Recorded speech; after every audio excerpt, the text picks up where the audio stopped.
A couple of nuclear weapons sent into space were destroyed by the extraterrestrials. In talking to various contacts throughout, they would allude to the fact that these did happen. Here's a fundamental fact. Since these projects are illegal and unconstitutional, none of the national security provisions or top secret requirements apply to it. This is what we established in the 90s, and we actually wrote an assessment to the Pentagon, CIA, everyone in the US government that said, unless otherwise directed, our assessment is that these projects are being run illegally. Therefore, they cannot enforce non-disclosure agreements. They cannot enforce secrecy laws because they have no standing, because they are themselves illegal. Now, so that's one thing to remember. The other, and that's true of any whistleblower who wants to come forward, you're completely free to come forward. And now Congress formally is asking that you come forward. So please contact me.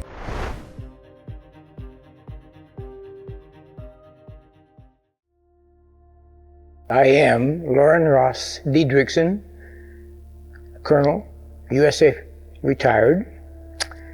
I got a Bachelor of Science degree, and then the Air Force sent me to the Stanford Business School to study management, and then promptly assigned me to Washington, D.C., and I served in the Chief of Staff's office shortly for orientation, and then they put me into the U.S. Atomic Energy Commission, where I became responsible for maintaining the inventory of the accountability of the nuclear weapons stockpile, and involved in the security and the, you might say, auditing the manufacturing facilities and the storage facilities for all the nuclear weapons in the U.S. And I was there, while I was there, I had my first incident with UFOs, which in mid-July they flew over Washington, D.C., and I saw my first 9 UFOs. What year was it? This is July of 1952.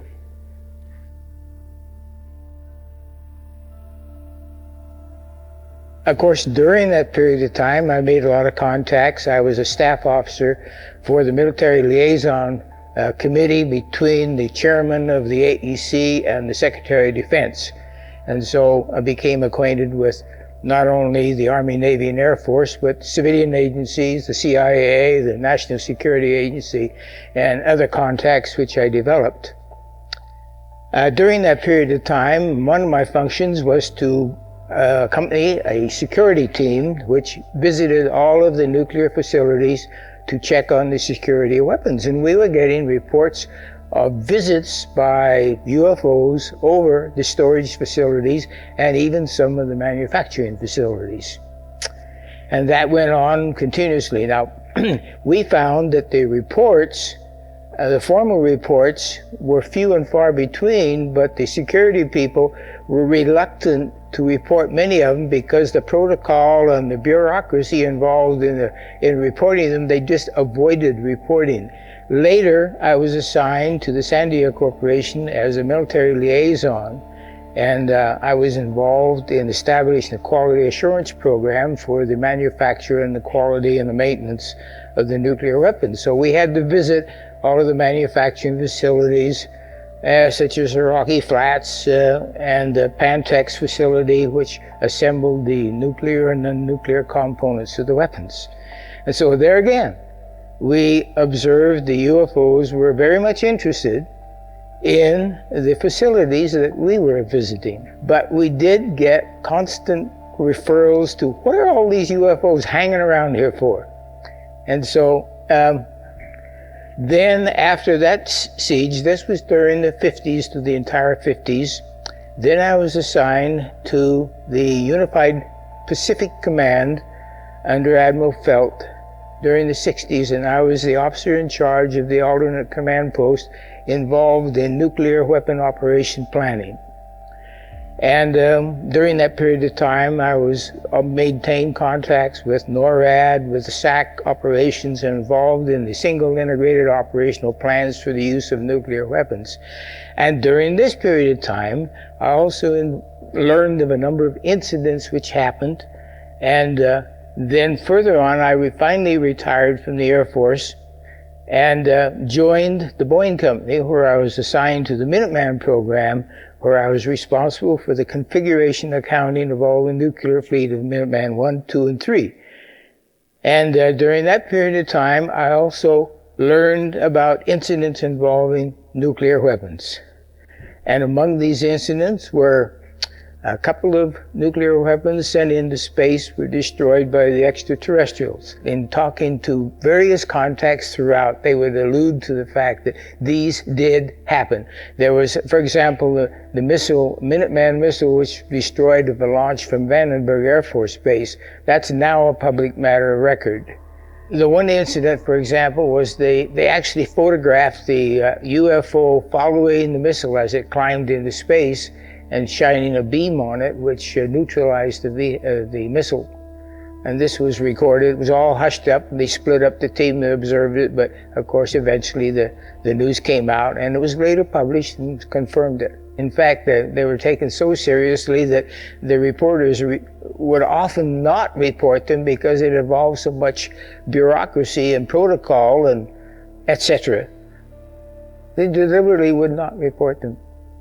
Almost cases where the UFOs became identified, at least on a radar or with reports, why they would try to scramble aircraft to intercept them. It was a very aggressive, you might say, response from our own government.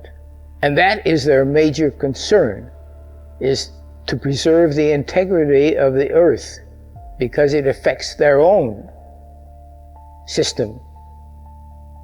Well, there was one incident when we exploded a nuclear weapon over the Pacific, and this was in about '61, I believe. And the consternation that it caused, because it shut out communications entirely over the Pacific Basin for a number of hours, in which no radio transmission was available at any time. And this was very significant, and of course, this was one of the things that the extraterrestrials, later I learned, were highly concerned about, because it affected our ionosphere. And in fact, spacecraft were unable to operate because of the pollution in the magnetic field of which they depended upon. The very end of the 70s or the early 80s, we attempted to put a nuclear weapon on the moon and explode it for scientific measurements and other things, which was not acceptable to the extraterrestrials. And what happened? They destroyed the weapon before it got to the moon.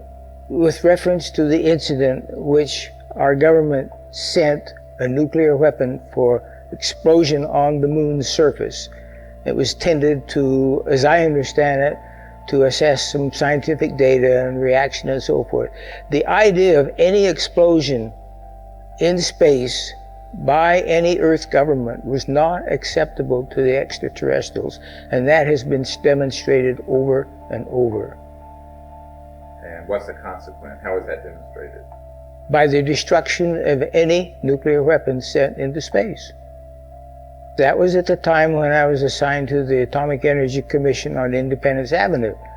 And it just so happened that I was out that evening, and the incident occurred, and looking up, I held my hand up, and they were bigger than my thumb over my head over Washington. And it was they were very visible. And the second time they appeared over Washington, I did not see them that time. But of course, it caused a great flurry in the newspapers and a lot of excuses by the government officials and rationale and so forth. I counted 9 of the night that I saw them. They were around the typical disc type aircraft, spacecraft. But they were there, they were illuminated, they were quite visible. Their configuration was very conspicuous. They were not aircraft, because I have been a pilot for 20 years, and I'm acquainted with what aircraft look like. Well, I was with the Atomic Energy Commission during the period of 51, 52, 53, and 54. And at that time, as I said, one of my functions was to visit all of the storage facilities throughout the United States for security purposes, to see that at that time, the custody of the nuclear components was in control of the civilians. And of course, the non-nuclear components were under the custody of the military. So there was a split responsibility for the weapon custodial care. So our job was to audit the functions of both the military and the civilian. And while there, we constantly encountered these reports from security personnel who had to be out in the field around the igloos and the other storage facilities, that at nighttime, particularly, these incidents would occur. In some cases, there were confirmations of radar. Yes, at the storage facilities particularly, because they were in or near military installations. Yes, that's true. Shortly after I retired from the Air Force, and I still was maintaining contact with friends and associates at the various places, and on Colonel Parker and the Air Defense Command, the Space Command, particularly, I would run into him. He mentioned an incident which I later confirmed. A spacecraft went to the rescue of Apollo 13, and they accompanied Apollo 13 on their voyage around the moon and back to Earth. And on 2 occasions, they thought they might have to transfer the crew to their spacecraft, but they saw them safely back to the Earth. People were interested in the extraterrestrial technology, very much so. In fact, that was the time when Area 51 became notorious. Well, I guess there's more and more people like me that are getting along in years that would like to recall some of the incidents that they've encountered. And the truth is going to come out sooner or later. If you enjoyed this video, make sure to check out the next one right here on the Best of Dr. Stephen Greer.